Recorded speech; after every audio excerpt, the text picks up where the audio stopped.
Hello guys, myself Lalit Kumar and I am your reasoning mentor from IBT Institute Gurugram branch। जैसा कि आप जानते हैं सिलोक्स topic आपका चल रहा था और सिलोक्स में मैंने आपसे डिस्कस किया था। क्या डिस्कस किया था मैंने सिलोक्स पे आपसे? 4 स्टेटमेंट के बारे में जाना था आपने, है ना। पहली स्टेटमेंट थी आपके पास ऑल, जो डिस्कस कर चुका। सेकंड थी आपके पास सम, फिर था आपके पास सम नोट और फिर था आपके पास नो। यानी ये 4 स्टेटमेंट मैं आपसे डिस्कस कर चुका सिलोक्स के हर एक वीडियो में, हर एक टॉपिक में। मैंने पहले ऑल को डिस्कस किया, फिर सम को, फिर नो को, फिर सम नोट को, यानी चारों स्टेटमेंट को डिस्कस किया मैंने। इसका बेसिक क्या था वो हर वीडियो में मैंने समझाया। क्या ये बेसिक क्या है, क्या डायग्राम बनेगा, कौन सा कंक्लूजन किस स्टेटमेंट में ट्रू करेगा, कौन सा कंक्लूजन कौन सी स्टेटमेंट में फॉलो करेगा। जैसे अगर आपकी ऑल की, अगर मैं कहूं ऑल है, ऑल स्टेटमेंट में है, तो कंक्लूजन कौन सा फॉलो करता था आपका? सम का। सम अगर स्टेटमेंट में है तो कंक्लूजन ऑल का क्या रहता था? Can not determine. Some not के केस में कॉन्ट्राडिक्ट पार्ट मेरा फॉल्स रहेगा, बाकी सारे के सारे कैन नॉट डिटरमाइन। और नो के केस में मैंने समझाया था आपको पॉजिटिव कंक्लूजन फॉल्स होंगे, नेगेटिव कंक्लूजन ट्रू होंगे। तो इतना हम सिलोक्स में कर चुका मैं, आप देख सकते हो वीडियो को बार बार, ताकि आपके कंसेप्ट अच्छे से क्लियर हो सके सिलोक्स को लेकर के।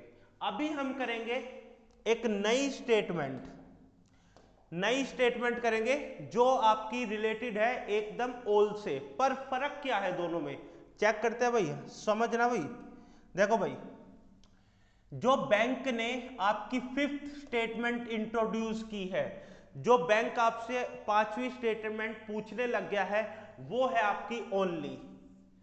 अब ये ओनली का मतलब क्या है, ओनली कैसे यूज करना है, कैसा हमारी स्टेटमेंट लिखी आएगी, कैसे हम इसको कन्वर्जन करेंगे, कौन सा कंक्लूजन इसमें फॉलो करेगा, कौन सा नहीं, ये सारी चीजें इस वीडियो में आपसे शेयर करूंगा मैं, ठीक है। तो देखना भाई, ओनली एज अ स्टेटमेंट अगर मैं काम करूंगा तो स्टेटमेंट मैंने लिखी एक आपसे, only A are B, only A are B.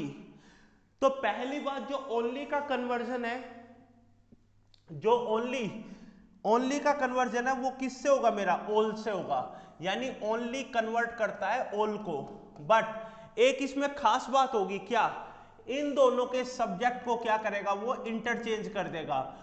All B are ए, यानी ओनली ए आर बी का मतलब हो जाएगा कन्वर्जन के बाद ऑल बी आर ए। और ऑल बी आर ए, इसका डायग्राम तो आप जानते हो क्या बनाना है, कि सारा बी ए है। बट अगर मैं बात करूं यहां पे कंफर्म पार्ट की, अनकंफर्म पार्ट की, तो इतनी सी बात सुनना, जब भी आपका ओनली का केस आए, ठीक है, देखो 2 स्टेटमेंट है, 2 स्टेटमेंट पे यूज कर रहा हूं मैं, समझना भाई थोड़ा सा क्या कह रहा हूं मैं, समझना चीजों को। ये आपका बन गया, ये ओनली का कन्वर्जन बता दिया, ठीक है। दूसरी चीज, अगर मैं दोनों को डिफरेंशिएट करता हूं, कैसे डिफरेंशिएट कर रहा हूं मैं, लिख देखना एक बार। एक स्टेटमेंट पे लिखता हूं मैं ऑल बी आर ए, एक स्टेटमेंट है मेरे पास ऑल बी आर ए, एक स्टेटमेंट है मेरे पास only A are B, only A are B, है ना। 2 अलग अलग स्टेटमेंट पे काम करा मैंने, बट मेरे को पता है कि दोनों का मतलब एक ही है, डायग्राम एक ही बनना है। क्या बनना है? इसका डायग्राम बनाऊंगा मैं तो सारा बी, जितना भी बी है वो ए है, ओके। और इसका डायग्राम भी यही बनेगा, क्योंकि ओनली मेरा कन्वर्जन पार्ट है ऑल का, और सब्जेक्ट इंटरचेंज हो जाएंगे, तो डायग्राम तो मेरा दोनों का सेम बनेगा, कोई बात नहीं, ये भी ठीक, ये भी ठीक। बट इसमें क्या फर्क आ गया? फर्क क्या आ गया?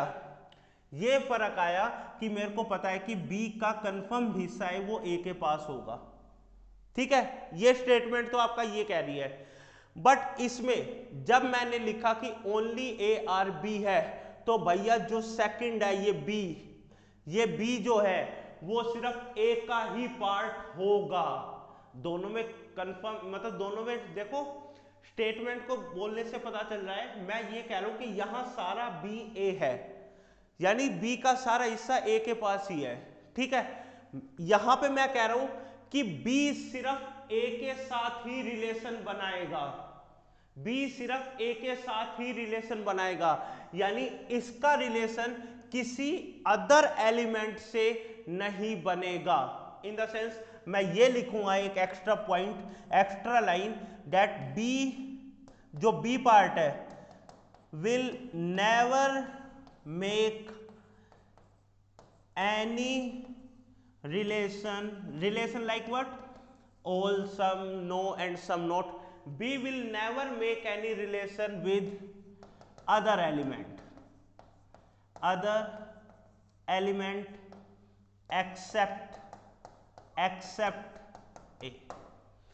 ये लाइन का मतलब है मेरा कि भैया जो B है वो सिर्फ A के साथ ही रिलेशन बनाएगा, अगर कोई और आ गया गलती से तो उसके साथ नेगेटिव रिलेशन ट्रू हो जाएगा, पॉजिटिव रिलेशन फॉल्स हो जाएगा। लेकिन इसके साथ अगर A के साथ कुछ भी जुड़ता है तो B और उसका रिलेशन सारा का सारा कैन नॉट डिटरमाइन हो जाएगा। जैसे एक एग्जांपल के तौर पे मैं आपको समझाना चाहूंगा, देखना भाई, ये था मेरा ओनली का कंसेप्ट, ये only A are B change होएगा ऑल B आर A में, बट B आपका सिर्फ A के साथ ही रिलेशन बनाएगा और किसी के साथ नहीं बनाएगा। और यहां पे A मेरा क्या होगा? अनकन्फर्म पार्ट होगा, जैसे हमने काम किया था ऑल A आर B में। चलिए एग्जाम्पल के तौर पे ज्यादा समझते हैं इसको। जैसे एक स्टेटमेंट कंक्लूजन लेके चल रहा हूं मैं दोनों का, यहां डिफरेंशिएट करूंगा मैं दोनों को। देखो भाई, एक स्टेटमेंट है आपके पास ओनली A आर B, एक स्टेटमेंट है आपके पास सम A आर C, ठीक है। दो स्टेटमेंट लेके चला मैं, यहां पे मैं स्टेटमेंट लेके चला हूं ऑल B आर A, और अलग है आपके पास सम A आर C। दोनों के दोनों में चेक करूंगा कि क्या सिचुएशन बनती है, B और C से क्या रिलेटेड बनता है कंक्लूजन। अगर मैं इसका डायग्राम ड्रॉ करता हूं तो ओनली को चेंज करूंगा मैं ऑल में, और सब्जेक्ट को कर दूंगा इंटरचेंज, सब्जेक्ट को कर दूंगा इंटरचेंज। तो डायग्राम बनेगा भैया ऑल B आर A, सारा B A है और A का कुछ पार्ट C है, ये डायग्राम बनेगा। और इस केस में तो यही डायग्राम बनेगा आपका, क्योंकि सीधी स्टेटमेंट दे रखी है all B are A some A are C। तो दोनों डायग्राम मेरे सेम बने, देख लो भाई, दोनों के दोनों डायग्राम मेरे सेम बने। फर्क क्या आया? फर्क ये आया, अगर मैं, सुनना भाई ध्यान से, यही चीज सुननी है जो है आपकी, अगर मैंने कोई भी कंक्लूजन B से रिगार्डिंग C से पूछा, B और C का दोनों में मैं कोई भी कंक्लूजन पूछता हूं, सुनना, मैंने पूछा some B are C, some B are C, मैंने पूछा no B is C, no B is C, मैंने पूछा all B are C, all B are C, ये 3-4 कंक्लूजन मैंने पूछे आपसे। तो देखो भाई, ओनली का केस क्या करता था कि भैया जब भी ओनली A आर B होगा मेरा, जब भी ओनली A आर B होगा तो B किसी और के साथ रिलेशन नहीं बनाएगा। इसका मतलब सम B आर C डेफिनेटली क्या होगा मेरा? फॉल्स होगा। B सिर्फ A के साथ रिलेशन बनाएगा और किसी अदर एलिमेंट से, और किसी भी अदर एलिमेंट से कोई रिलेशन इसका नहीं बनेगा। बट इस केस में क्या होता था, अगर इस केस में मैंने ये पूछा आपसे कि सम B आर C, तो आंसर क्या होगा इस केस में? Can not determine. ये फर्क है दोनों में, ये है ओनली मेरा, ठीक है। सेकंड कंक्लूजन की बात करूं कि भैया B और किसी के साथ रिलेशन नहीं बनाएगा, अगर B और C का नेगेटिव रिलेशन है, जैसे नो B इज C, तो ये डेफिनेटली क्या होगा? ट्रू होगा। All B are C definitely क्या होगा? फॉल्स होगा। एक तरीके से सिर्फ इतना काम होगा कि B का रिलेशन अदर एलिमेंट से, B का रिलेशन अदर एलिमेंट से ओनली के केस में, यानी सेकंड पार्ट का रिलेशन ओनली के केस में positive, false, negative, true. But इस केस में क्या होगा? नो बी इज सी, यानी कोई भी ले लूं, कोई भी कंक्लूजन, बी और सी का कोई भी कंक्लूजन ले लूं, सारा का सारा कंक्लूजन क्या होगा मेरा? कैन नॉट डिटरमाइन होगा। इस केस में बनेंगे ये ईदर और उस केस में बनेंगे ट्रू एंड फॉल्स। यहां पे मेरे कंफर्म आंसर होंगे, वहां पे मेरे केसेस बनेंगे इधर और के। ये था आपका सारा ओनली का जो पार्ट मेरे को समझाना था कि ओनली मेरा एक्चुअली में है क्या। क्लियर है भाई सबको? तो मैंने इस वीडियो में सिर्फ एक ओनली को समझाया आपको कि ओनली का केस कैसे हम डिस्कस करेंगे। अब नेक्स्ट वीडियो में कुछ एग्जांपल्स करेंगे हम ओनली से रिलेटेड, और आगे की वीडियो में ओनली ऑफ फ्यू के कंसेप्ट को समझेंगे। तब तक के लिए जितना भी आपको मैं फिर कह रहा हूं बार बार, स्टडी मटेरियल के लिए, स्टडी मटेरियल अगर आपको चाहिए, जेन्युइन स्टडी मटेरियल है ना, कोई प्रीवियस ईयर नहीं, टीचर्स का स्टडी मटेरियल बना हुआ, तो हमारे टेलीग्राम लिंक पे जाकर सब्सक्राइब करें। टेलीग्राम लिंक है आपका IBT गुरुग्राम, IBT गुरुग्राम में जाके ज्वाइन हो स्टडी मटेरियल के साथ, ठीक है। लाइव क्लासेस का आनंद ले, जो भी है, जो भी आपके डाउट होते हैं या कुछ भी सेशन रिक्वायर्ड होंगे, वो सारे सेशन जो भी होगा वो सारा का सारा इस टेलीग्राम चैनल पे आपको मिल जाएगा। तो वहां जाके सब्सक्राइब करें स्टडी मटेरियल के लिए, और जो भी कुछ डाउट्स है या क्विज है या जो भी आपका है, सब कुछ यहाँ पे आपको अवेलेबल आसानी से मिल सकता है। तो प्लीज लाइक करो भाई, शेयर करो और सब्सक्राइब करो